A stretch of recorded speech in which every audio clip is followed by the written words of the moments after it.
زرداری په یو ډیر اهم بل باندې دستخط کړی دی. یو ډیر عجیبه غونډې قانون په پاکستان کې پاس شو چې په هغه بل باندې زرداری دستخط کړی دی. بل په عمران خان باندې د عمران خان چې کوم مخالفین دي ای په دا الزامات لګی چې عمران خان اخر ریلیف غوښتلی دی. په کومو خبرو کې عمران خان د ریلیف غوښتلی دی مکمل تفصیلات در سره شریکوم. پاکستان حکومت کم داسې عجیبه قانون پاس کو چې د هغې په هغه بل باندې زرداری دستخط هم کړی. په هغې باندې هم تفصیلا خبره کوو. دا دوه ډیر اهم اپډیټس دي په دې ویډیو کې تاسو سره شریکوم. ویډیو خپل هم مکمل وګورئ او مخکې ملګرو سره ضرور شریک کړئ. عمران خان چې کوم مخالفین دي ای دا خبرې په میډیا باندې ډېرې زیاتې کوي چې کپتان نیب ترامیم نه پس ریلیف وغوښتو. لکه عمران خان باندې هم د توشاخانه کیس ته په دغه توشاخانه کیس کې چې کوم د نیب قوانین ترامیم بلو اخوال لیډي درخواست په عمران خان ورکړی وو نو عمران خان هغه کیس بایلو. دغه کیس بایللو نه پس اوس عمران خان خپل هم ریلیف غواړي.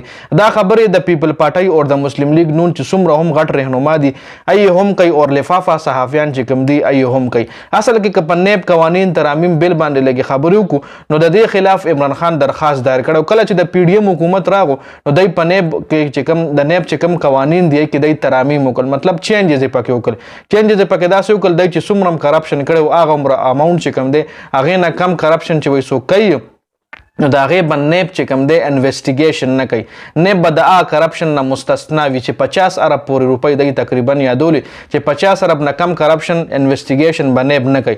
لکه 50 ارب نه چې کم څوک کرپشن کوي بس به شاید نیب نه خلاص دی او چې زیات څوک کوي نو بیا به هغه نیب رانیسي. دی داسې څه قانون جوړ کړو نو عمران خان له چې پته ولګېده د عمران خان په درخواست ورکړو چې دا قانون دی کې پاکستان ته هم نقصان دی د پاکستان قوم لم نقصان دی د پاکستان خزانې لم نقصان دی د پاکستان معیشت لم نقصان دی. هغه په خاص ورکو چې په هغې باندې بیا کیس چلیدل کیس چې کوم دی عمران خان ګټلی هم چې بیا په دی دوباره درخواست ورکو چې په دې کیس باندې نظرثاني وشي نو بیا دوباره په هغې باندې نظرثاني کېده نو بله ورځ د هغې چې کوم آخري فیصله راغه نو هغه فیصله کې هغه کیس چې کوم دی زرداري دی وګټلو مسلم لیگ نون دی وګټلو او عمران خان بایلو. چونکې عمران خان به نارې وهلې چې دی تقریبا 10-12 ارب روپو دغه کړی دی 10-12 ارب روپو دی غټ کرپشن یې کړي دي او عمران خان دا هم وی چې په ما باندې هم د نیب کیس ته زه پکې گیر شم ما پسې انویسټیګیشن وکړئ که چېرې زه په کرپشن کې انوالو یم ما له هم سزاګانې راکوي.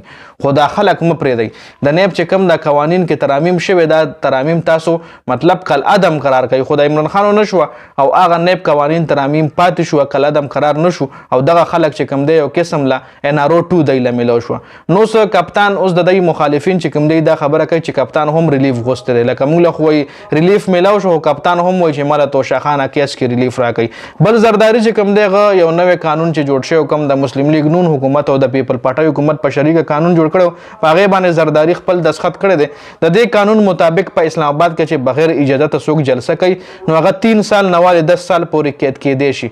3 سال نه 10 سال پورې قید سزا هغه له میلاوېدی شي. نو هغه بل باندې دستخط وشو هغه بل به اوس په پاکستان باندې امپلیمنٹ کیږي نو کوس لشل کسانه سم پاک اسلام آباد کې ګیدرینګ کوي نو هغې باندې ولې کیږي. آیا دا قانون د ملک دپاره ښه دی که نه په دې باندې تاسو خپل رایې ما سره په کمنټ کې شریکه کړئ. والسلام.